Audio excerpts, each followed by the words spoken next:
Au commencement, Dieu créa les cieux et la terre. La terre était informe et vide. Il y avait des ténèbres à la surface de l'abîme, et l'Esprit de Dieu se mouvait au-dessus des eaux. Dieu dit que la lumière soit, et la lumière fut. Dieu vit que la lumière était bonne, et Dieu sépara la lumière d'avec les ténèbres. Dieu appela la lumière jour, et il appela les ténèbres nuit. Ainsi, il y eut un soir, et il y eut un matin, ce fut le premier jour. Dieu dit qu'il y ait une étendue entre les eaux, et qu'elle sépare les eaux d'avec les eaux. Et Dieu fit l'étendue, et il sépara les eaux qui sont au-dessous de l'étendue d'avec les eaux qui sont au-dessus de l'étendue. Et cela fut ainsi. Dieu appela l'étendue ciel. Ainsi, il y eut un soir, et il y eut un matin, ce fut le second jour. C'est le tout début de la Bible, le début du récit de la création. Et donc notre frère va nous parler de la création de Dieu ce soir. Et donc il va venir, voilà, donc Steve, s'il te plaît. Voilà, donc Steve Taylor est professeur à l'université de Liverpool. Il dirige le groupe de recherche spécialisé en spectrométrie de masse. Il a passé un doctorat en nanotechnologie et un doctorat en sciences spécialisé en spectrométrie de masse. Et au cours de sa carrière, il a publié plus de 350 articles scientifiques. Alors Steve, nous sommes très contents de t'accueillir ce soir. Merci beaucoup. Et avant de te laisser faire ta conférence, je voulais te poser une question parce que, bien sûr, tu es un scientifique, mais tu es surtout un chrétien. Et je voudrais te demander comment tu es venu au Seigneur. Oui, ça c'est la question la plus importante, n'est-ce pas? Est-ce qu'on est chrétien, oui ou non? Et pour moi, j'étais élevé dans une famille qui n'était pas chrétienne spécialement. Et à l'âge de 16 ans, je m'intéresse beaucoup à la science. Mais je me disais athée à cette époque. Et je pensais qu'il n'y a pas de Dieu. Mais mon frère s'est converti il y a des années avant ça. Et il m'a parlé de Dieu. Il m'a dit, si tu es athée, tu crois qu'il y a la matière avant l'esprit. Moi, il dit, je n'y crois pas ça. Et ce qu'il m'a dit m'a frappé beaucoup. Et j'étais convaincu qu'il doit y avoir un esprit, une mentalité derrière cet univers. On ne peut pas expliquer l'univers que nous avons par le hasard. Alors j'ai abandonné mon athéisme, mais je n'ai rien dit à mon frère, parce qu'il avait raison, moi non. Mais c'était quelques années plus tard que j'ai rencontré des chrétiens, des vrais, qui parlaient d'une relation personnelle avec Jésus-Christ dans leur vie, dans leur cœur en effet. J'ai jamais entendu de ça. Et je parlais avec eux, ils m'ont expliqué la Bible, un Dieu qui aimait tout le monde, qu'il a donné son Fils unique, afin que quiconque croit en lui ne périsse pas, mais qu'il ait la vie éternelle. Et j'étais touché par la parole de Dieu. Une chose spécialement m'a touché. Est-ce que vous connaissez l'histoire de Thomas dans la Bible, l'apôtre qui doutait? Je note qu'il y a des gens ici, peut-être qui sont venus des Indes. Alors Thomas, il est allé là-bas, son tombeau est là-bas. Mais lui, il n'était pas présent le premier dimanche lorsque Jésus est ressuscité des morts. Et il ne voulait pas croire. Il a dit, si je ne touche pas ses blessures, si je ne touche pas son corps, moi, je ne vais pas croire.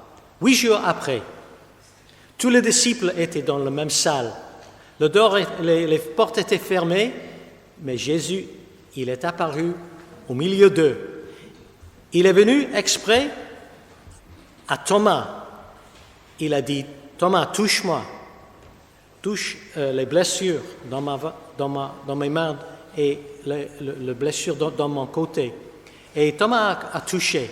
Alors il s'est mis à genoux et il dit, Seigneur, mon Sauveur et mon Dieu. Il a reconnu que Jésus était Dieu. Et Jésus a dit les choses qui m'ont frappé énormément. Il a dit, Thomas, tu as cru, et voilà pourquoi tu as vu, et voilà pourquoi tu as cru. Béni soient ceux qui n'ont pas vu, mais qui ont cru. Et lorsque j'ai entendu cette parole, j'étais si frappé, je savais que j'ai jamais vu Jésus, mais je voulais bien le croire. Et j'acceptais Jésus comme sauveur et Seigneur personnel à cet instant. Et voilà comment je me suis devenu chrétien. Merci beaucoup, Steve, pour ce témoignage. Je vais maintenant te laisser. Pour moi, la question de la Bible et la science, c'était relevant tout de suite pour moi dans ma vie. Parce que, en tant que jeune scientifique, je savais bien qu'il y avait une contradiction, il y avait une conteste, il y avait des choses qui ne vont pas entre le point de vue scientifique du monde et la Bible. Et cette question m'a toujours perturbé. Et j'ai prié de ça, j'ai voulu suivre le Seigneur, j'avais le désir de suivre la science aussi. Et je commence à réfléchir, parler aux autres. Et le fruit de ma recherche, après des années, c'est ce soir, dinosaures, dragons et adéens. Je vais vous donner un plan de l'exposé. Nous allons considérer d'abord la controverse, la science, la Bible, et ce qui est plus important de tout, qu'est-ce que c'est la vérité? La science, la Bible et la vérité. Je vais poser la question, est-ce qu'il y a des preuves scientifiques qui n'accordent pas avec la vision du monde séculaire, vision du monde, l'histoire du monde, l'histoire du univers séculaire, qui est enseignée dans nos écoles et dans nos universités? Mais est-ce qu'il y a des preuves scientifiques qui vont contre ça? Nous allons considérer cette question. Et la réponse est oui. Nous allons considérer les tissus mous, l'ADN et les carbone 14 dans les os des dinosaures. Voilà le sujet de ma recherche depuis 10 ans maintenant. Est-ce qu'il y a des preuves qui accordent avec la vision du monde biblique? Et nous allons considérer les cimetières fossiles mondiaux, l'inondation globale, nous allons considérer les preuves pour cela, et les dragons. Nous allons retourner à ce terme plus tard. Et alors, nous allons considérer l'histoire selon la Bible, et à cet instant, nous allons terminer avec quelques conclusions. Voilà notre voyage ce soir. Alors, dans la Bible, dans le premier chapitre que Étienne a déjà lu quelques versets. Verset 26, Dieu fit les animaux de la terre selon leurs espèces. Verset 26, il y eut un soir et un matin, ce fut le 6e jour. Selon la Bible, Dieu, il a tout créé en 6 jours. Pas des milliers et des milliers d'années, mais il y a quelques mille années seulement. Ça, c'est le vue du monde biblique. On trouve dans la première page de votre Bible. Mais on a trouvé les squelettes des dinosaures partout dans le monde. Quelques-uns très grands, quelques-uns petites, mais vous avez vu dans les musées les dinosaures. Comment les dinosaures ils vont dans la Bible, dans cette histoire de la Bible? Comment vont-ils? Et si vous allez dans les musées, voilà, j'ai copié ça, j'ai photographié ça. J'étais dans l'aéroport de Pittsburgh il y a quelques années maintenant. Et ils sont partout, les musées. On a l'idée de 65 millions d'années minimum pour les dinosaures, 65 jusqu'à 220 millions d'années dès le présent. C'est tout à fait différent que vos Bibles. Et qui a raison? Ça, c'est la question devant nous ce soir. Dinosaures, créés le 6e jour selon la Bible, ou il y a des millions et des millions d'années selon le point de vue mondial. Vous avez vu sans doute dans vos livres le colon géologique. Ça, c'est l'histoire du monde du point de vue séculaire. Voilà, on a toutes les périodes, les ères géologiques. On commence avec le Cambrien jusqu'au Quaternary, et l'homme, il est apparu dernièrement jusqu'au top du colon. Et voilà leur croyance. La colonne géologique et les fossiles, parce que c'est la colonne et les fossiles, a été formée au cours des millions et des millions d'années, 500 000 ans, 500 millions d'années.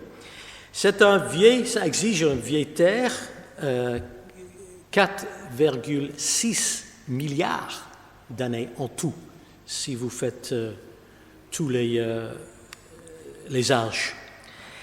La mort, forcément, a existé dès le commencement. Et alors, qui a raison, ça ou la Bible? Les deux ne vont pas ensemble.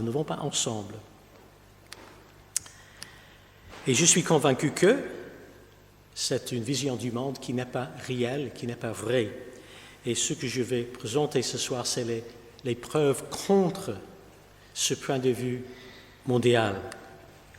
Alors, est-ce qu'il y a des preuves scientifiques qui n'accordent pas avec la vision du monde séculaire?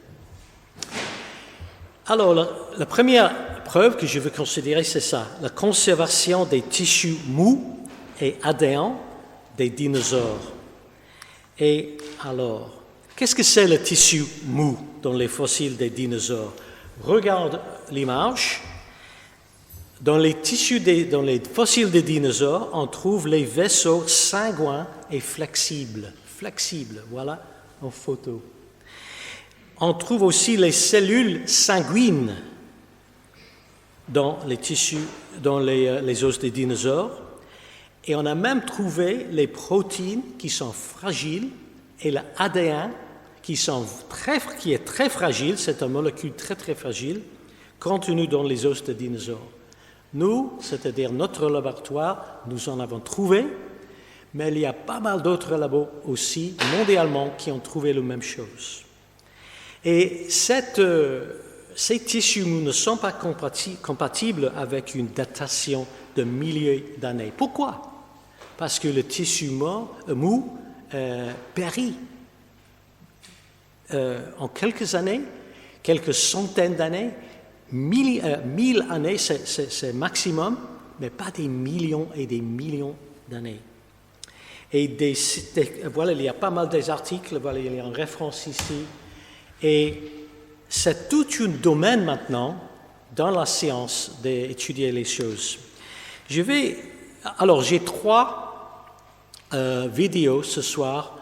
Malheureusement, les 2 premières sont en anglais, mais le dernier, c'est en français. Alors, attendez pour le dernier, mais si vous pouvez regarder les dessins, qu'est-ce qui est arrivé, et je vais expliquer en français ce qui est arrivé avec.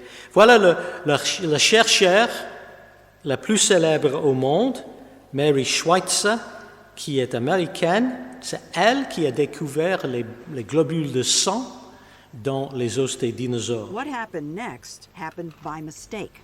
Mary put some fragments of the bone in acid to dissolve away the outermost layer of mineral. Ça, But c'est the le acid os de worked too dinosaure. fast, and all the mineral dissolved away. Being a fossil, there should have been nothing left. But there was, and it was elastic, like living tissue. This is the piece. No. She showed us video she took under the microscope. That's really what happened? Yes. That's the dinosaur Yeah. bone? Without mineral now. That's what was left. It looked like the soft tissue she would have expected to find if it had been modern bone. This was impossible. This bone was 68 million years old. So you see this and you think, what? You I didn't want to tell anybody. You'd be ridiculed, Yes. right? And so I said to my technician, okay, do it again. I don't believe it. And yet, in sample after sample, they were there. Things that looked suspiciously like flexible, transparent blood vessels. OK. Alors, elle a fait une répétition et une autre répétition et une autre répétition. Elle a fait 23 tests indépendants pour prouver que ce qu'elle a trouvé est vrai. Elle était contestée, il y avait des autres scientifiques qui ne croyaient pas ce qu'elle a trouvé, mais quand même, elle a prouvé son point. Et regardons encore une fois, c'est une autre image du tissu mou dans les dinosaures. Elle a dit, c'est exactement comme si je voyais la coupe d'un os moderne. Mais bien entendu, je ne pouvais pas le croire. J'ai dit aux techniciens de laboratoire, comment les cellules sanguines pourraient-elles subsister si longtemps? Alors, elle a vu les preuves, mais c'était vraiment difficile de croire ce qu'elle a trouvé. Alors, elle a fait une répétition.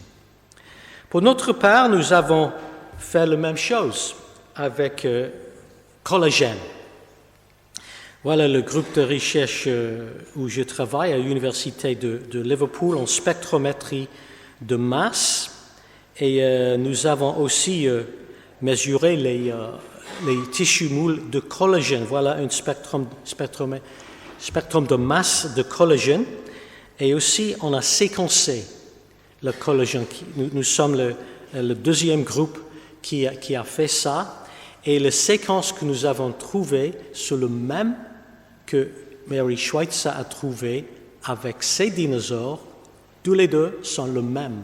Alors, c'est impossible d'expliquer sans croire que c'est le collagène qui était endogène, c'est-à-dire qui est venu du dinosaure et pas d'un autre organisme, si les séquences vont ensemble.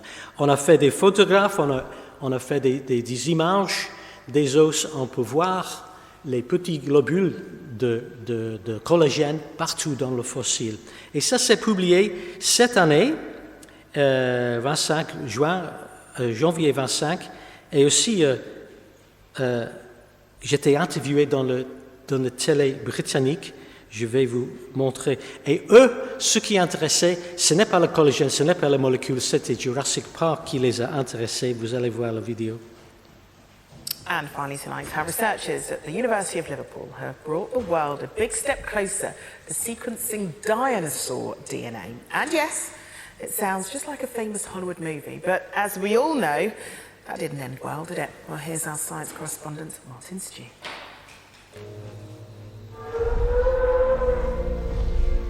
32 years after Jurassic Park hit the very big screen. It's a dinosaur. Today, in a cutting-edge lab at the University of Liverpool, a huge discovery is making waves in the world of dinosaur science. Professor Stephen Taylor welcomed me to Jurassic Park, or at least a microscopic step towards it. These three bones are, in fact, from the same creature. It's an Edmontosaurus. It's a duck-billed dinosaur, about the size of an elephant. And the bit of interest to us was here. From there, we were able to extract the collagen. Vous voyez les os que nous avons travaillés. Voilà, c'est un hadrosaure, c'est un Edmontosaurus. Et l'os que on a donné à l'Université de Liverpool avait un poids de 22 kilos. C'était énorme. Et lorsque nous avons coupé en deux, vous pouvez voir juste ça. L'os trabéculaire qui est toujours là dans le dinosaure. Et à l'apparence d'un os, parce que ce n'est pas toujours fossilisé. Et nous avons testé cela avec nos instruments et nous avons trouvé le collagène qui était endogène, qui était original de ce dinosaure. Et alors, nous étions sur le télé chez nous. OK, pardon. Voilà, la conservation des tissus mous et ADN dans les dinosaures. Et oui, nous avons trouvé l'ADN aussi, mais ce n'est pas déjà publié. Nous voulons faire encore des tests pour prouver que c'est vrai et ce n'est pas la contamination, quoi que ce soit. Et ça correspond avec l'ADN des dinosaures. Ça, c'est le prochain pas pour nous. Mais ce qui est aussi important, s'il y a le matériau organique dans un fossile, tu as la possibilité de faire la datation de carbone 14. Et alors, la datation par carbone 14, comment ça marche? Une petite conférence sur la datation de carbone 14. Un organisme mort ne consomme pas de nourriture. Même un teenager, il ne consomme pas de nourriture quand il est mort. Alors, quelqu'un qui est mort ne consomme pas. Alors, le carbone dans le corps décompose sans être remplacé.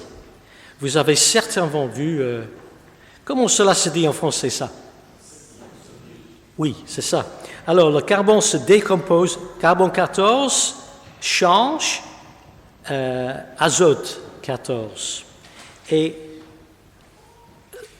lorsque tout le carbone 14 est disparu, on ne peut pas remplacer parce que il mange des choses, il ne respire pas. Et le carbone 14 ne peut pas être mesuré au-delà de 100 000 ans. Ça, c'est la limite de détection. En effet, c'est au-delà de la limite de détection. Mais c'est 70 ans, ça c'est la limite, mais c'est encore trop difficile pour tous les instruments sur notre planète aujourd'hui de détecter. Donc, s'il reste du carbone 14 dans l'échantillon ne peut pas avoir plus de 100 000 ans. Si tu trouves le carbone 14 dans un os de dinosaure, c'est une preuve que qu'il n'a pas de millions d'années.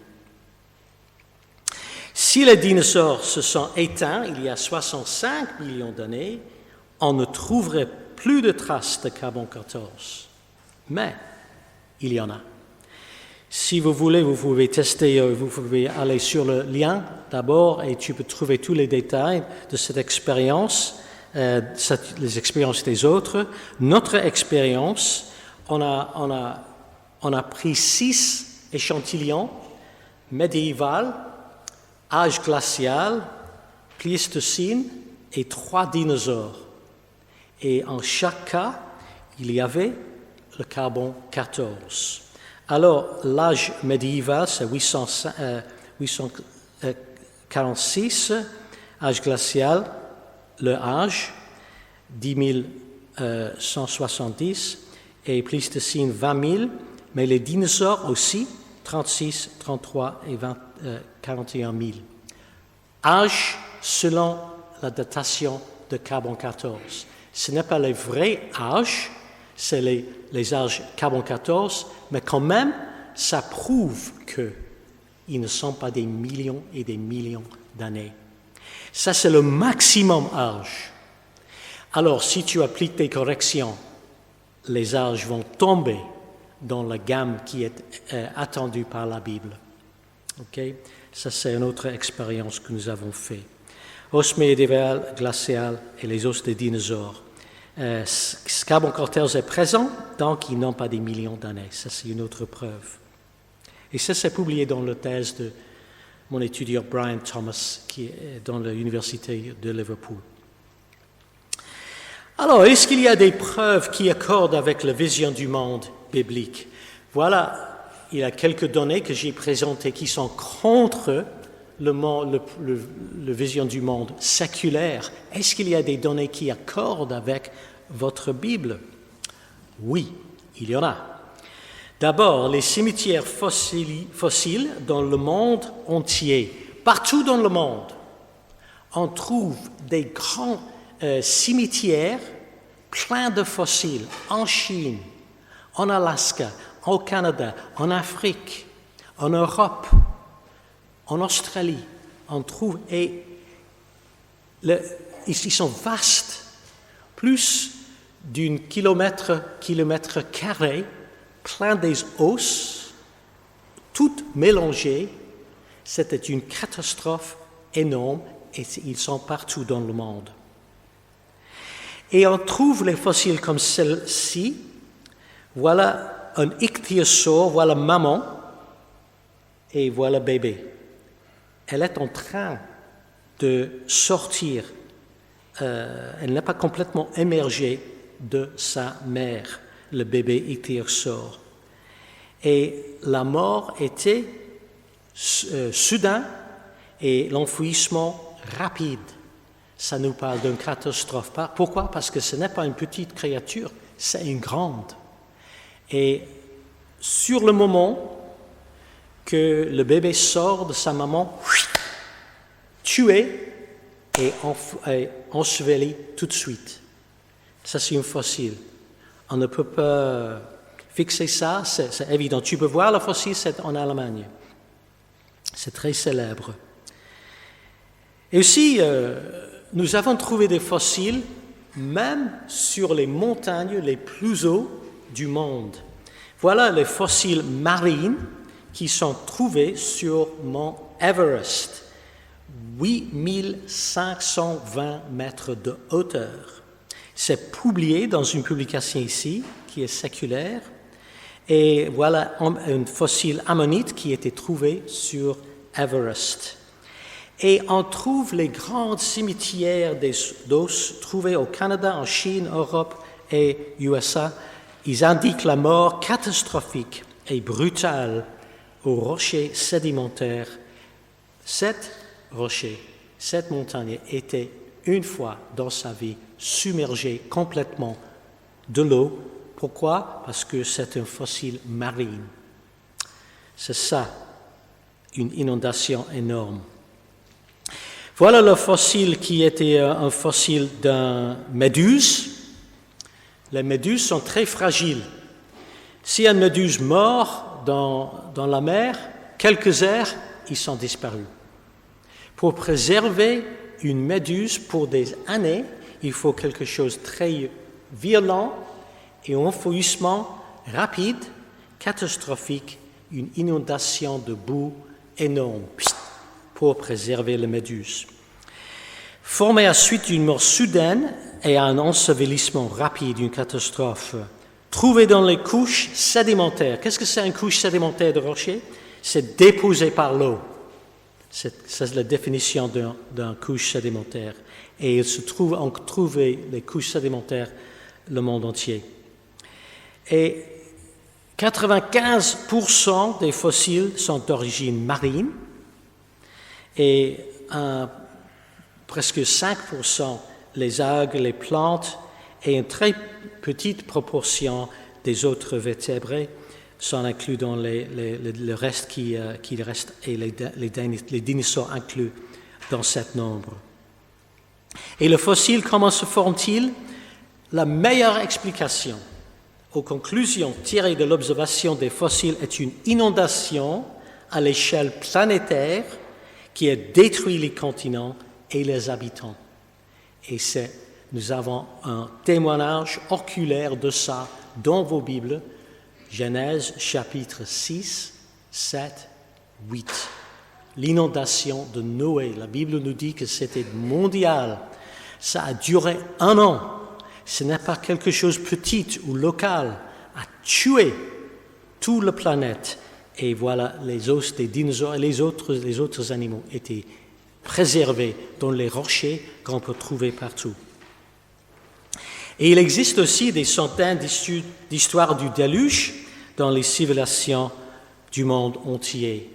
Alors, en Europe, nous avons nos contes. Dans la Bible, il y en a une certainement. Aux États-Unis, en Australie, en Chine, toutes les cultures du monde entier, ils ont leur histoire, leur version de l'inondation de Noé. Est-ce qu'il y a des preuves qui accordent avec la vision du monde biblique? Oui. Les fossiles, les cimetières fossiles dans le monde entier accordent avec cela. Il y a aussi les tissus mous. Nous avons fait un rapport et nous avons publié un rapport de toutes les publications qui ont été publiées depuis 1966 et nous avons lu tout et nous avons trouvé, voilà le nombre de publications maintenant depuis 1966. Ça a commencé avec un qui a noté le tissu mou, alors un autre, alors une lacune ici, mais après la découverte de Mary Schweitzer, les chercheurs partout dans le monde, ils ont commencé avec cette étude. Et maintenant, dans la littérature scientifique, il y a plus que 120 publications qui font un rapport de tissu mou. Et nous avons publié ça dans notre rapport ici. Et ce qui est intéressant, chacun de ces rapports, il dit qu'est-ce qu'on a trouvé, quelle période et où.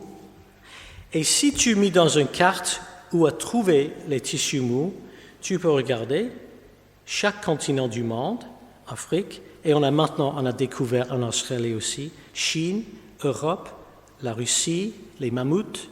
On a trouvé des ADN dans les mammouths, ici, partout. Des milliers de fossiles mondiaux. Et si tu fais aussi dans notre rapport, nous avons vérifié où on se trouvait les fossiles.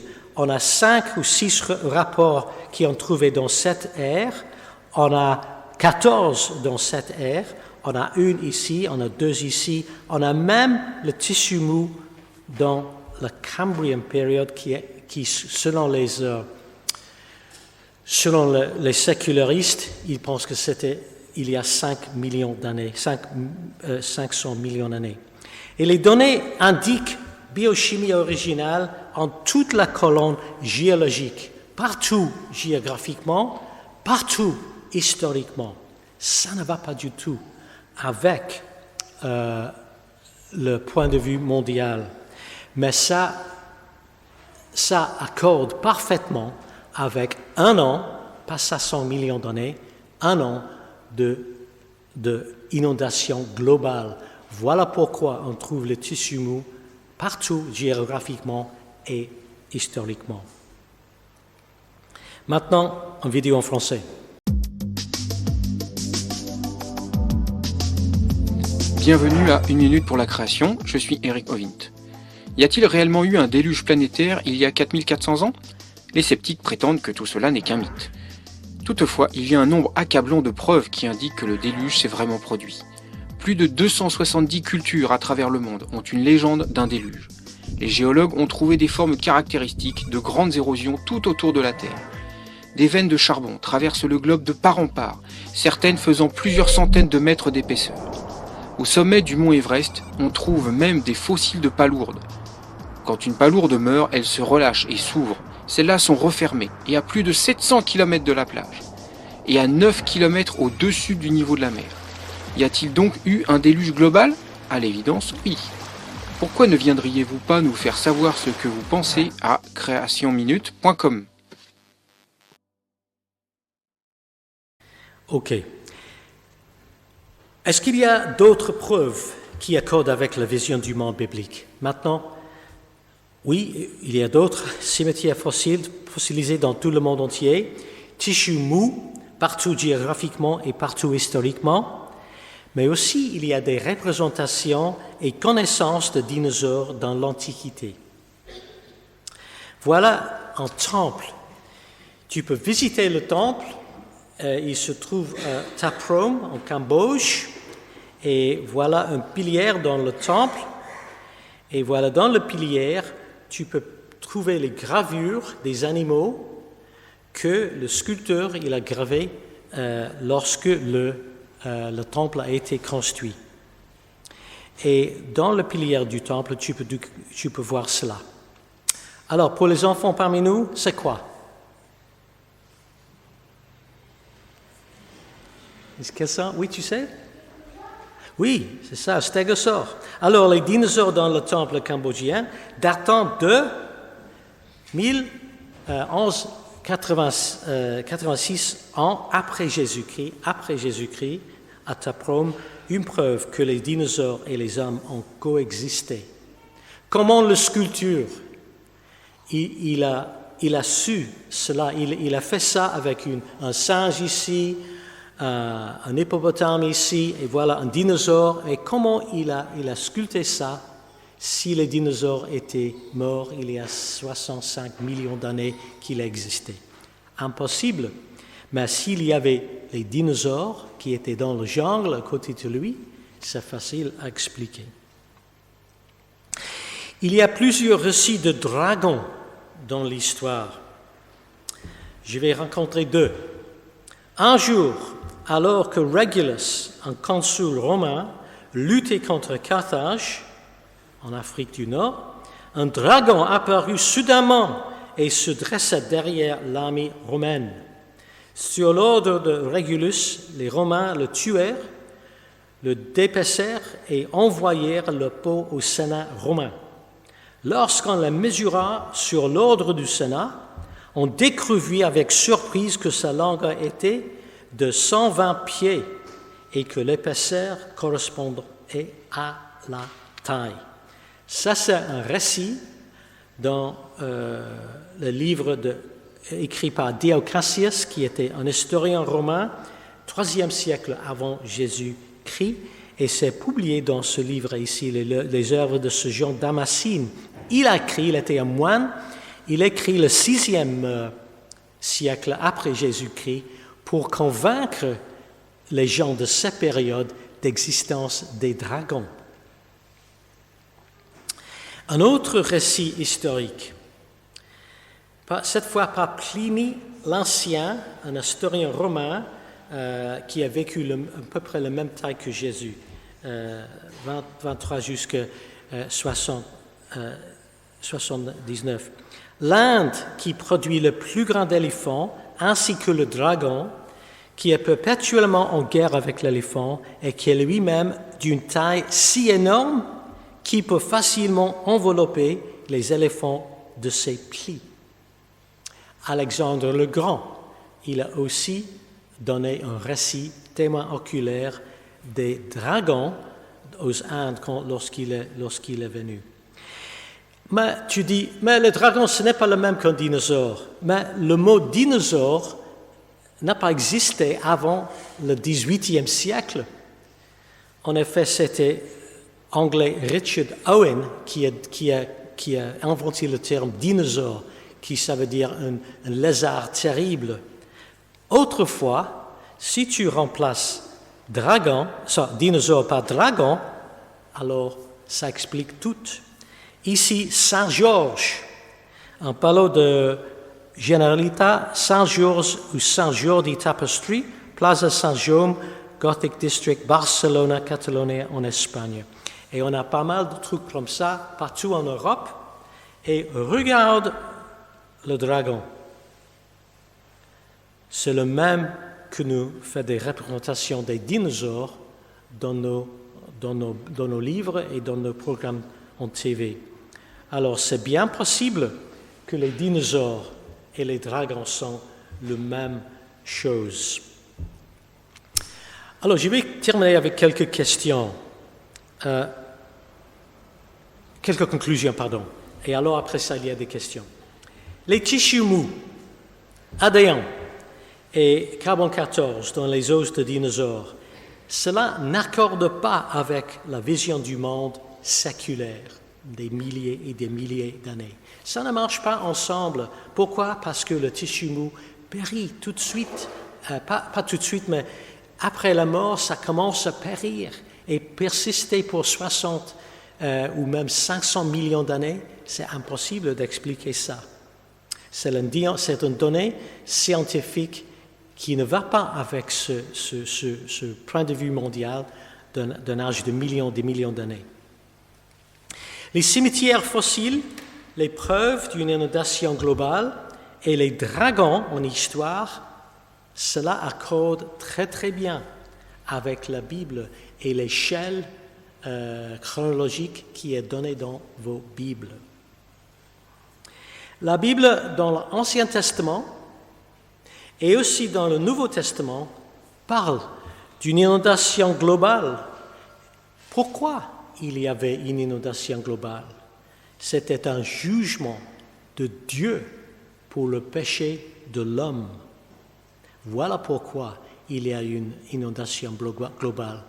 Et le fait qu'il y ait un jugement, c'est peut-être une raison pourquoi l'homme séculaire ne voulait pas accepter, parce qu'il ne voulait pas penser à un Dieu qui va juger le péché.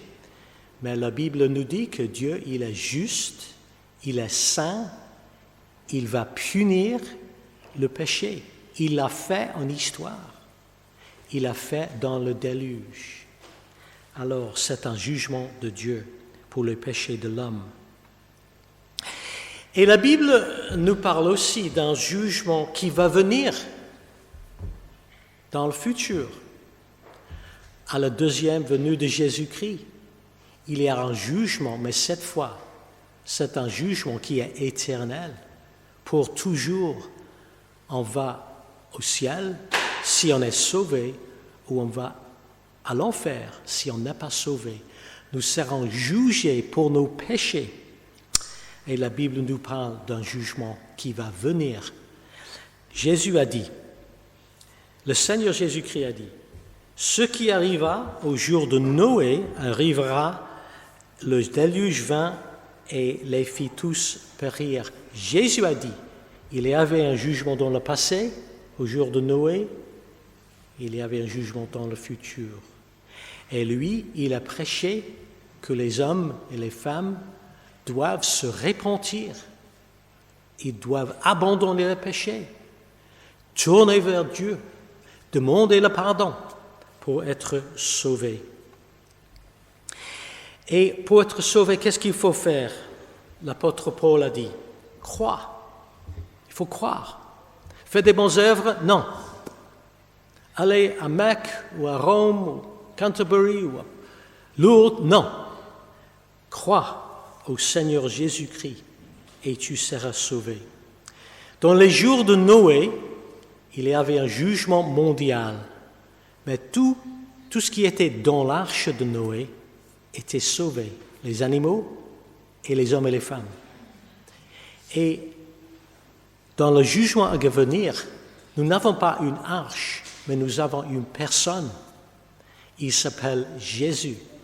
Et tout ce qui sont en Jésus sera sauvé dans le jugement qui va venir. Si vous n'êtes pas sur l'arche de Noé,